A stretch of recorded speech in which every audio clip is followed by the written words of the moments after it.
Ayan o, kitang-kita natin dyan yung ano, yung mga tanim. Meron ding Dacopi din eh. Ayan. Ayala Malls. Ayan, meron ditong ano yata yan, golf course. Uy, ganda rito. Meron pala ditong ano, Bulalo at Tapsihan Ecoys. Ganda ng ano, lugar. Uy, pwedeng ano dun, oh. Sarap ng kubo dun, oh, kulay violet. Ah, pahangin-hangin.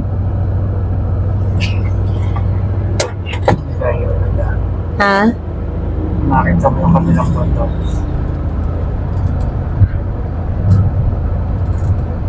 Patag. Yeah. Ayun, oh, ganda ng bundok dyan, oh. Kitang-kita mo dito yung mga ano, mga taniman. Ayan, ikot-ikot pa tayo dito. Sarap ng date ng magjowa doon sa taas. Oo, ha? Kainan. Camping site.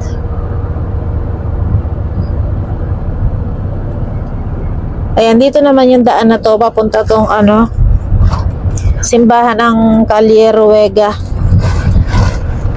Dati nakadalaw na rin kami doon. Medyo mga 20 minutes siguro. Ito, meron naman ditong kainan din. Tapos pwede mag-picture. Marami na ngayon mga kainan dito. Dati nun, ano, wala naman. Tapos ito naman, nakakataano dito. Ayan, ang linis. Golf course, oo. Ano, laka ng lupa. Ah, sarap dito, tahimik. Tahimik, malayo sa mga marites.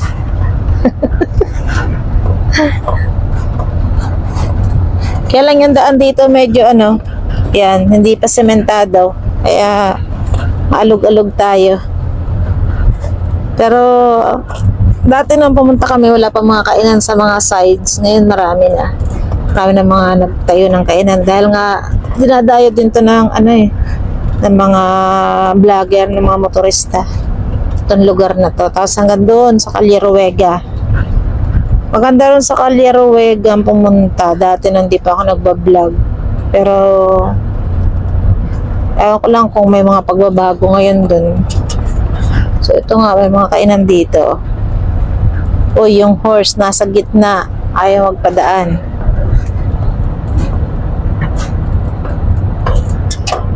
Tag dito ay Sulyap Batulao. Ito, tingnan mo yung mga kainan ng open space, oh. Oh. Dati wala yan.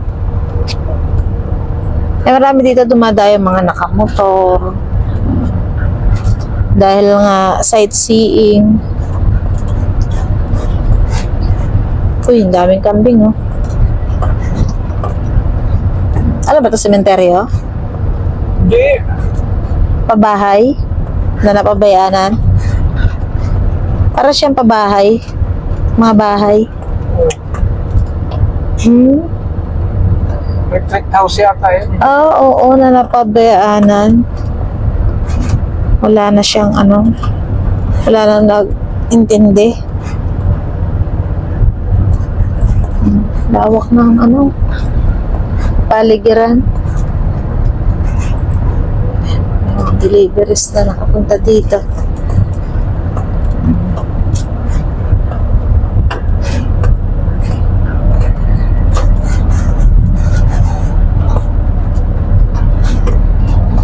Ito ay ano yan? Simbahan? Ewan, nakasulat.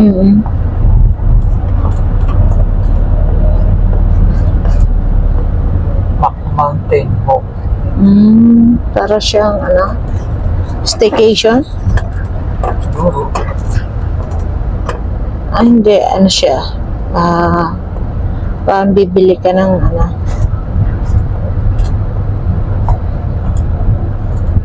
May mga bahay dun. or mga ano yan, staycation house. Kaya sigurado pupunta to sa ano, Calle Ruega.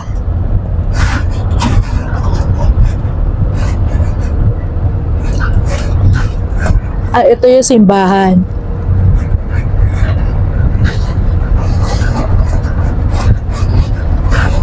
Ito naman ay itong Calle Ruega, itong way na to, sakop na to ng ano, Nasugbu. Itong ano na to. Bada na? Hindi ko alam. Nasugbu na to. Yun ang pagkakaalam. Malaka pa rin. Pagkakaalam ko sa ano eh.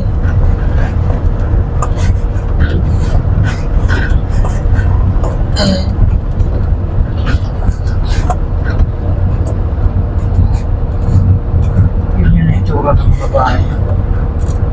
Hindi ko alam kung bahay to o ano eh. Para siyang ano, yun nga, parang ano, hotel. Oo. Hotel siya. Yun lang ang daan dito, ang hindi maganda. O, ayan. Ayan. Maraming bako-bako. Ayan o, kitang-kita natin dyan yung ano, yung mga tanim. Lawak ng taniman dyan sa kabilang ano na yan, bundok. Ganda. Oh, madilim na yung langit dun, oh. Pang uulan na.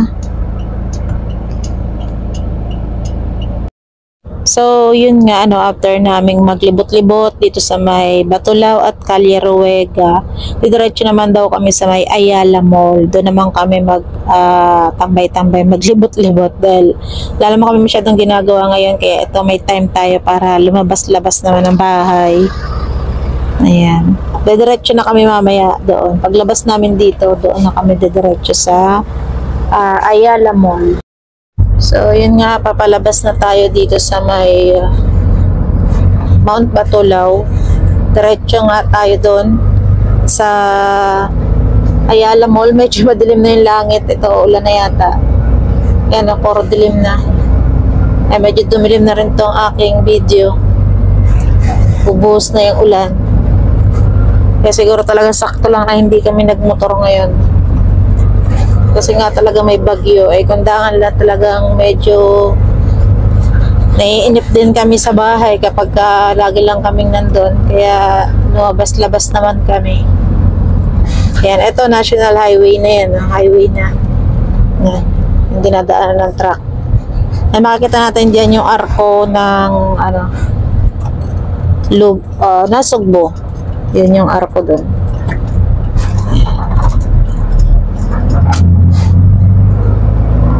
Ito na yung malaking kalsada na talagang dinadaanan. Wala rin kayo dito. Marami din yung mga ginibana dyan, no? Ayan. Nabili na yata itong mga lupain dito, kaya yan may bakod na rin. Ayan, dyan yung arko ng ano, boundary ng Nasugbu. Cavite and Batangas boundary. At Tagaytay, makakita mo na yung mga ano dyan.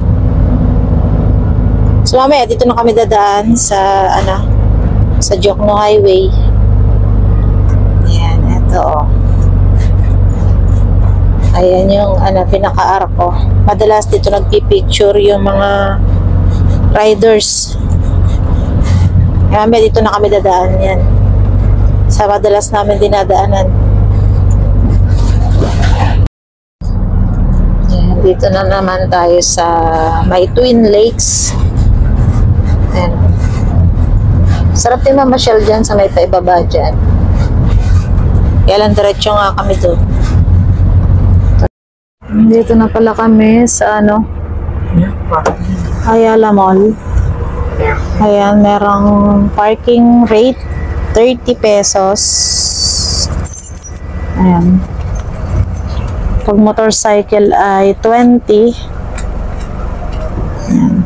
Apan parking. Sa bayad? Sa exit ang bayad? Sa exit daw ang bayad. Ayan. Hindi pala kagaya sa SM. Dito pala, meron ding Dakopi din eh. Ayan. Ayala Mall, Serin.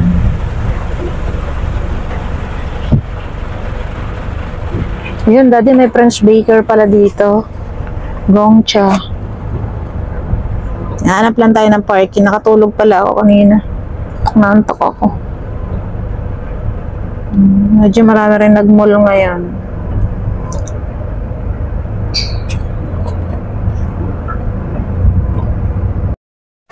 Ayan, ikot-ikot tayo dito sa loob ng Ayala Mall. So, maraming sale. Ganda ng sapatos. Ayan, inabot pala kami ng ulan. Ayan, umuulan dito. Ganito pala dito, medyo open. Ayan, kaya pag pwede ka magpahangin-hangin. Ayan na, dito. Ayan. Ganito pala yung dito. Santo Castro Ramen Dining, mga kainan. May Japan Home. Ito.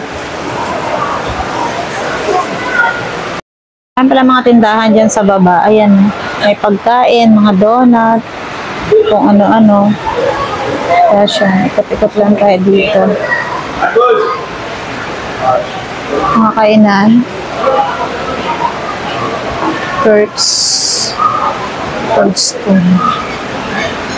Pinapay. 8.98 isang cake. Ito pala sa second floor, parang open space lang. Tapos yan, may mga nail spa, nail glow salon, skin stop. Mga ano dito sa taas. Ayan, taas nandyan yung parking sa baba.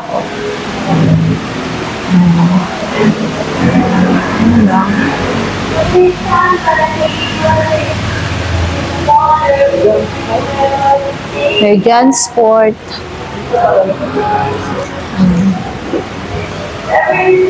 Sigurado, mahal yan. Travel Club. Travel. Lamig ng hangin. Ayan. Ito pala yung mga Kasuro PH. Ay, may guest pala dito. Ayan.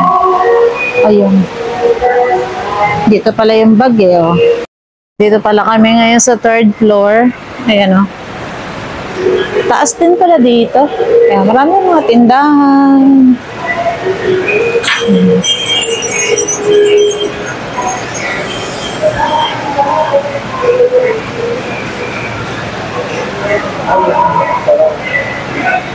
Oo, yan. Kay Neri yan. Extraordinary salon. Yan.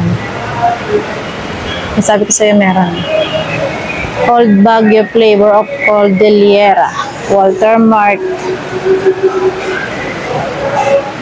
Yan pala sa kabilang side yung mga kainan. Nandyan yung mga pwedeng pwede ka mag-dine in dyan. May pizza, may mga restaurant.